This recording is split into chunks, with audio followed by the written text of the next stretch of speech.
তো এখানে বিকালবেলায় আমার একটা পার্সেল এসছে। এই পার্সেলটা আমি ফ্লিপকার্টে অর্ডার করেছিলাম। তো এখানে লিটিলের একটা ডাইপার অর্ডার করেছিলাম অফারে। এত ভালো, লিটিলের ওয়াইপসও খুব ভালো। আমার মেয়েকে মানে ছোটোবেলায় আমার মেয়েকে লিটিলের ওয়াইপসই ব্যবহার করাতাম। আর এটা 40টা ডাইপার আছে অফারে। মানে এটার দাম হচ্ছে বলছি আমি 449। এটার দাম 449, কিন্তু আমি অফারে পেয়েছি এটা 277। এত 40টা ডাইপার, মানে হিসাব করে দেখলাম যে আদার্সগুলোর থেকে এটা অনেকটা ভালো, মানে খরচাও কম এটার। তাই আর এটা এনবি নিয়েছি, যেহেতু ওর এখন নিউ বর্ন লাগবে, তাই এনবি নিয়েছি। আর ও কি করছে সেটা আমি দেখাচ্ছি।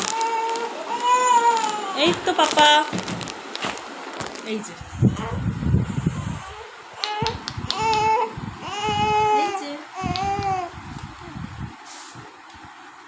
ওকে এখন কোলে নিতে হবে, কারণ ও হুসু করেছিল, এবার ওর খিদা পেয়ে গেছে, তাই ওকে এখন কোলে নিতে হবে। এরকম হাত তাকালো আমি।